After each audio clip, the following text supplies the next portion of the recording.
Welcome to Behind the Business, candid conversations with entrepreneurs with me, your host, Mark Lorray. Join me as I dive deep into the journeys of business owners, uncovering the struggles and triumphs in casual, candid conversations. Tune in for inspiring stories and valuable insights to fuel your entrepreneurial spirit. Let's do this.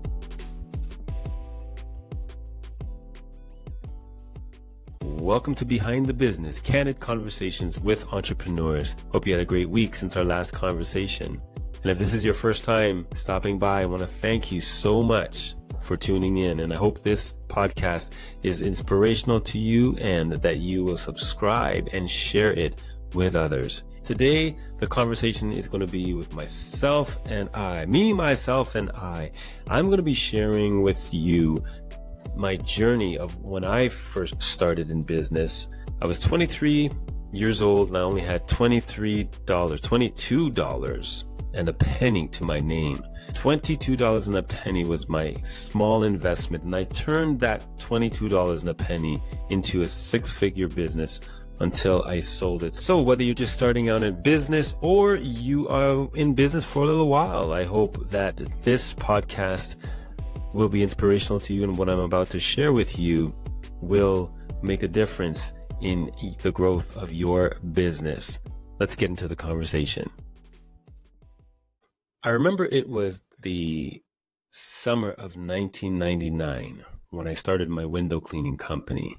I was recently laid off from a job, and at that time in my life, I was still trying to figure out what I wanted to do with my life, what I wanted to do when I grew up, And I went to school for auto mechanics, I was going through the apprenticeship. I don't quite remember exactly what had transpired at that time, but I know that I didn't want to be in auto mechanic industry anymore. And so I was trying to figure out what I wanted to do in terms of a career or a job. And one day at church, one Sunday evening, after our evening service at church, my pastor at the time, he owned a painting business.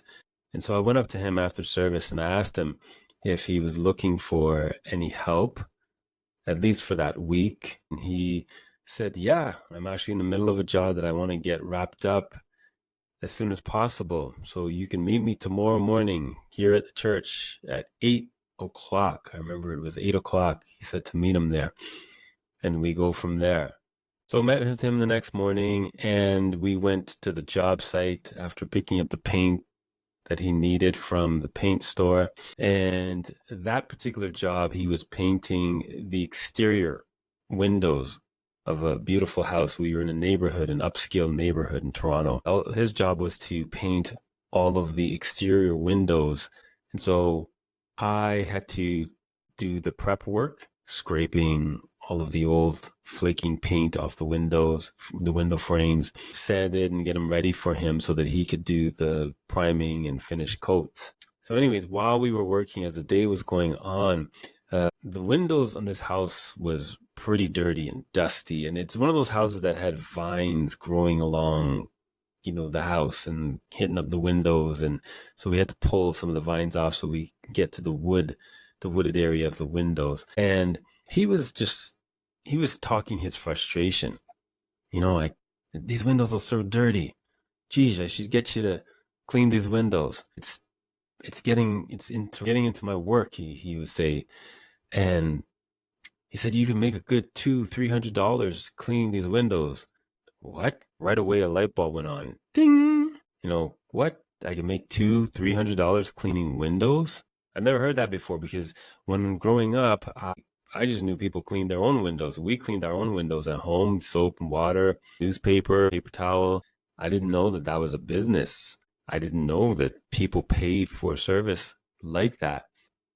And so I had this moment while working with him, and he was continuing to talk and speak his frustrations and saying, saying he was going to see if he can get her to have me clean them, and then we probably finished the job.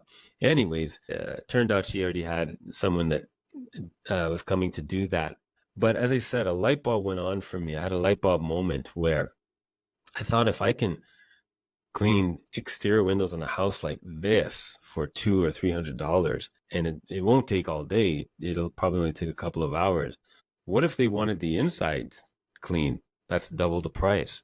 And then I looked around, I saw other houses in the neighborhood and thought, what if all of these people wanted their windows to clean, whether it was just outside only or inside and out? How much money I can make just on that street alone.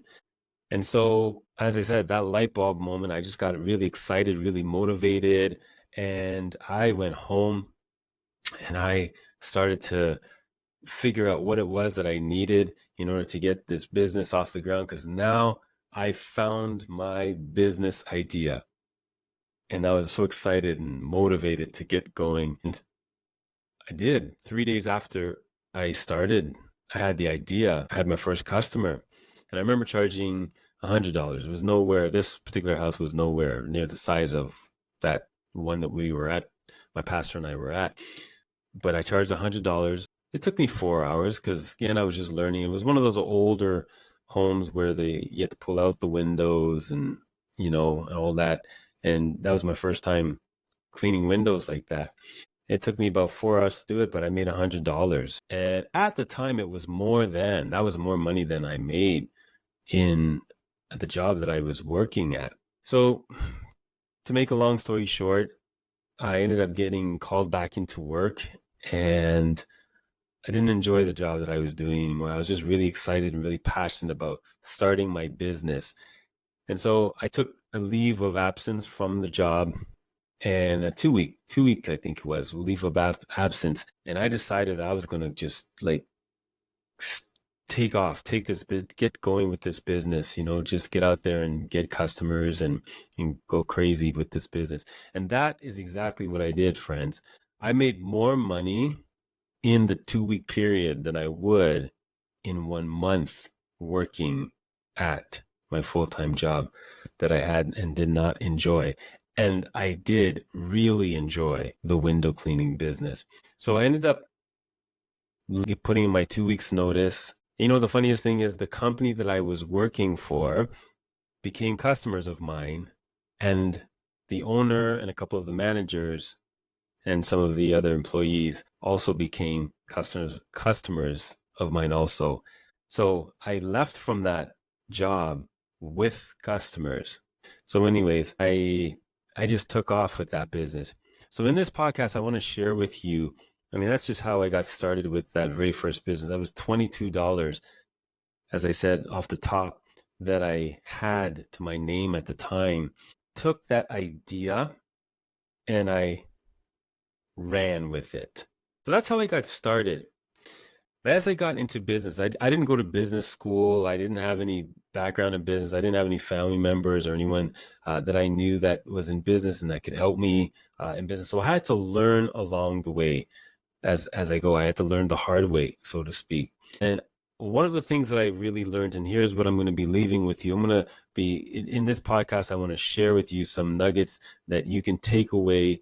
So I didn't have anyone that I can learn from at the time. I didn't have family members I can go to. No one in my family was in business. I didn't have business background in terms of courses that I took at school.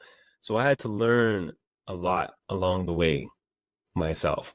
And one of the things that I've learned fairly quickly was this: tell, sell. Especially when you're just starting out in business, you want to tell everybody. That's exactly what I did. You want to tell everybody about your business. Tell your friends, your family, the person in front of you at the grocery store. Tell everybody. Now, at the time when I started that business, there was no social media, no such thing as Facebook, Instagram, no such thing as social media. There was only yellow pages, newspapers, flyers, and of course the traditional knocking on doors or telemarketing. And so I learned very quickly to tell, sell. Tell everybody. Remember I said when I first started that business, it was 3 days after I had the idea that I had my first customer.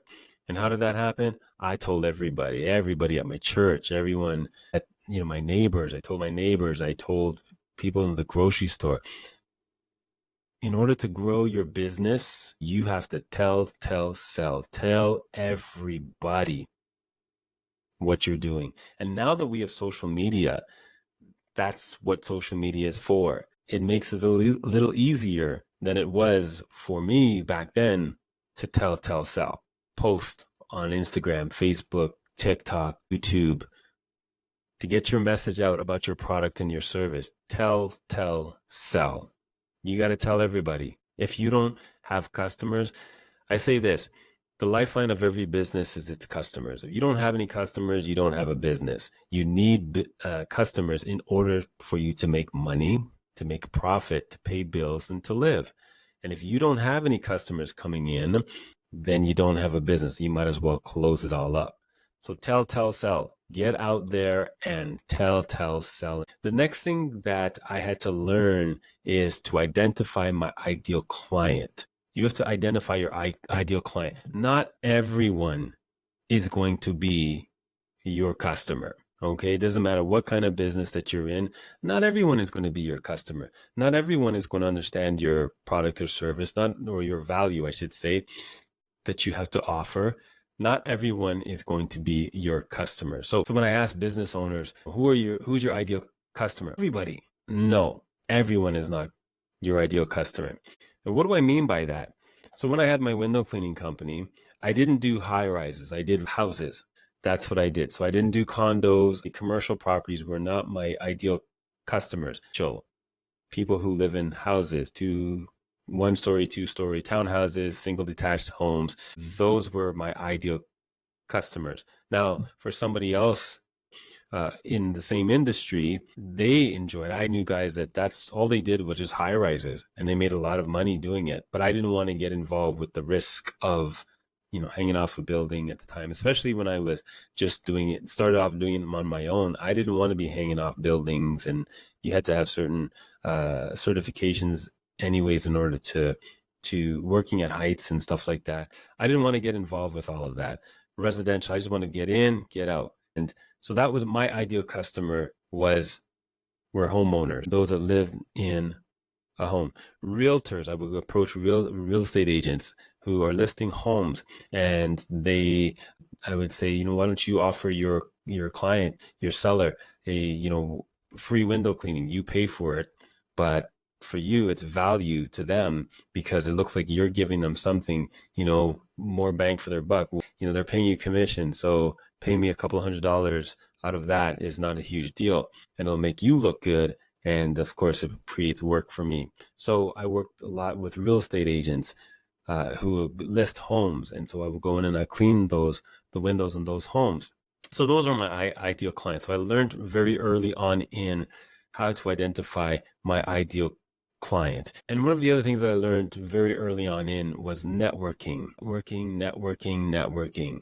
You want to be in a room filled with people where you can talk to, engage with other business owners who are trying to grow their business, and they want to help you to grow your business. You're trying to help them to grow their business. So they're looking for leads. They want to develop relationships.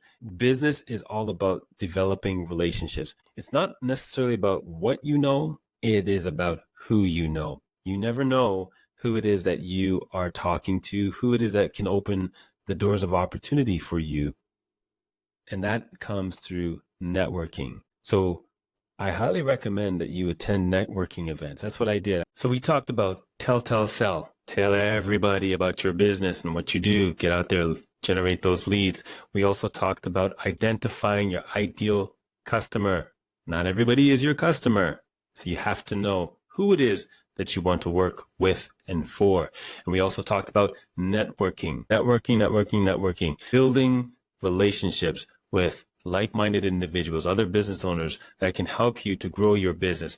There's more that goes into it, but this in a nutshell is what I did in order to grow my first business, which was my window cleaning business. Then I ended up selling that, as I said, and I started other business, and I did the very same thing again and again, and it works.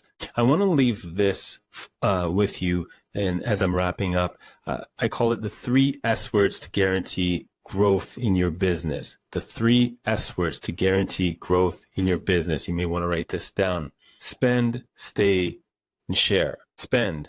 You want people to spend with you, as many people as you could to spend with you. The more customers that you have, the more people you have spending with you, is the more money that you'll make, the more profit that you'll make, and your business will be sustainable. But then when you have people spending with you, you want them to stay with you.